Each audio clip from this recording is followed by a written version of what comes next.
నందమూరి బాలకృష్ణ. ఇండియాలో అమితాబ్ బచ్చన్ తర్వాత అంత సీనియారిటీ ఉన్న ఒకే ఒక్క హీరో. నవరస నటనకు 50 ఏళ్ళు.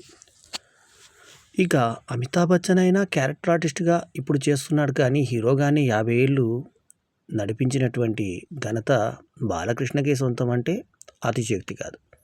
ఎన్టీఆర్ వంటి మహానటుడికి వారసుడు కావడం ఒక విధంగా బాలకృష్ణ అదృష్టం, మరో రకంగా అగ్ని పరీక్ష కూడా. తండ్రి పేరు నిలబెట్టి ఆ విషయంలో విజయం సాధించారు బాలకృష్ణ.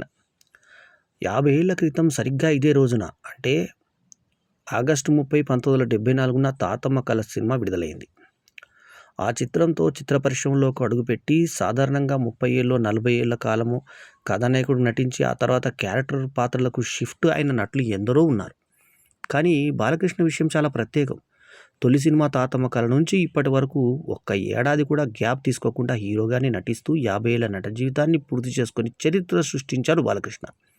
సెప్టెంబర్ 1న దక్షిణాది చిత్ర పరిశ్రమలోని అతిరథ మహారథుల సమక్షంలో ఆయనకు భారీ సన్మానం జరుగుతున్న నేపథ్యంలో ఆయన కెరీర్లో మలుపులు మెరుపులు ఈ వీడియోలో తెలుసుకుందాం. ప్రపంచవ్యాప్తంగా ఎందరో నటినట్లు తమ వారసుల్ని వెండితెరకు పరిచయం చేశారు. ఆ సంప్రదాయాన్ని మన దేశంలో మహానటుడు పృథ్వీరాజ్ కపూర్ అనుసరించారు. ఆయన తనయులు రాజ్ కపూర్, షమీ కపూర్, శశి కపూర్ తండ్రి లాగానే నటనను వృత్తిగా స్వీకరించి తమదైన బాణీ పలికించారు. రాజ్ కపూర్ కూడా తండ్రిని ఆదర్శంగా తీసుకొని తన 3 కొడుకుల్ని హీరోలుగా పరిచయం చేశారు. దక్షిణాది మహానటుడు నందమూరి తారక రామారావు ఈ విషయంలో రాజ్ కపూర్ను అనుసరిస్తూ తొలిసారిగా తెలుగునాట తన తనయులు హరికృష్ణ, బాలకృష్ణను నటనారంగంలో అడుగుపెట్టేలా ప్రోత్సహించారు. అయితే నటవారసులో ఎవరికీ లేనంత సుదీర్ఘమైన కెరీర్ బాలకృష్ణ సొంతం. బాలకృష్ణ నటించిన తొలి చిత్రం తాతమ్మ కళకు కూడా కొన్ని ప్రత్యేకతలు ఉన్నాయి. కుటుంబ నియంత్రణ విధానాన్ని దేశంలో తొలిసారిగా ప్రవేశపెట్టినప్పుడు ఆ విధానాన్ని వ్యతిరేకిస్తూ ఎన్టీఆర్ నిర్మించిన సినిమా ఇది. 50 రోజుల ప్రదర్శన పూర్తి చేసుకున్న తర్వాత సినిమాను ఆపేసి చిన్న చిన్న మార్పులతో మళ్ళీ విడుదల చేశారు. 2 సార్లు సెన్సార్ అయి 2 సార్లు విడుదలైన సినిమా తెలుగులో ఇదొక్కటే. ఇందులో బాలకృష్ణది బాలనటుడి పాత్ర కాదు, కథలో కీలకమైన పాత్ర.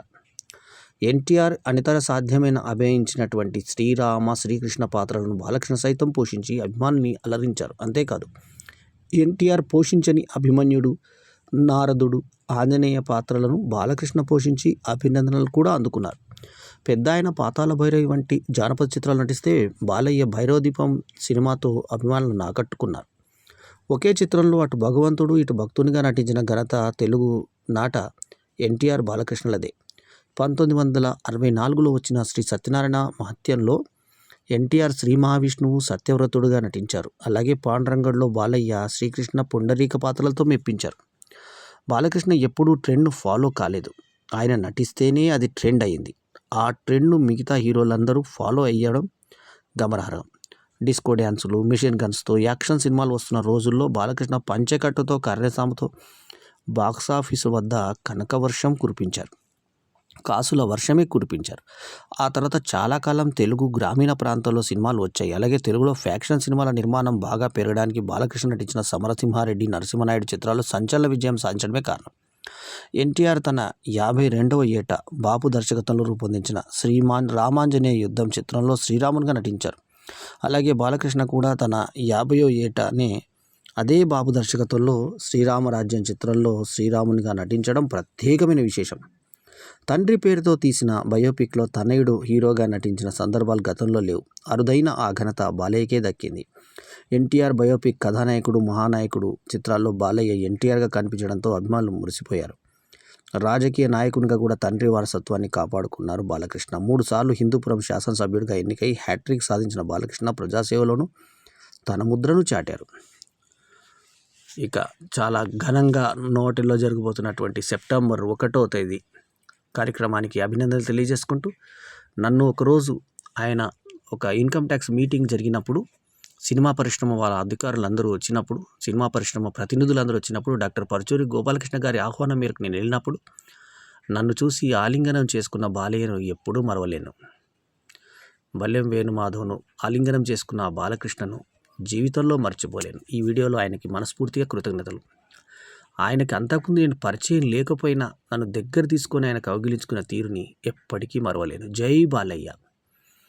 50 సంవత్సరాలు పూర్తి చేసుకుంటున్నటువంటి గోల్డెన్ జూబ్లీ సంవత్సరం సందర్భంగా ఇండియాలో ఏ హీరో సాధించని ఇంత సుదీర్ఘమైన రికార్డ్స్ సాధించినటువంటి శుభతరుణాన ఆ పెద్ద ఎన్టీఆర్ పేరు నిలబెట్టిన నందమూరి బాలకృష్ణకు వేనోళ్ళ పొగడ్తలు మా నుంచే కాదు, మా సంస్థ నుంచే కాదు, అందరి నుంచి. అందుకే మా Sparsha ads, Siri ads, Kasturi publications, Ballem Venumadhav art theatre, Venu films, Ballem friends WhatsApp group, Ballem fans WhatsApp group, cinema దోస్తు వాట్సాప్ గ్రూపు, తర్వాత బల్లెం సెలబ్రిటీ వాట్సాప్ గ్రూప్ల తరఫున, మా అందరి తరఫున, నా అభిమానుల తరఫున, బల్లెం వేణుమాధవ్ ప్రతి ఒక్క శిష్యుని తరఫున ఆయనకు అభినందనలు తెలియజేసుకుంటూ, తెలుగు సినిమా రచయితల సంఘం ఉపాధ్యక్షుని హోదాలో మా సంస్థ తరఫున కూడా, అంటే తెలుగు సినిమా రచయితల సంస్థ తరఫున కూడా వారికి మొమెంటోను ప్రదానం చేస్తున్న సందర్భంగా మరోసారి శుభాకాంక్షలతో లాంగ్ లీవ్ బాలయ్య, నందమూరి బాలకృష్ణ 100 సంవత్సరాలు ఇలాగే పూర్తి చేసుకోవాలని మరీ కోరుకుంటూ, ఆయనకి నిండు ఆయురారోగ్యాలు కలగాలని చెప్పి భగవంతుని ప్రార్థిస్తూ సెలవులతో బల్లెం వేణుమాధవ్ ఆర్ట్ థియేటర్. నమస్తే. జై బాలయ్య, జై జై బాలయ్య.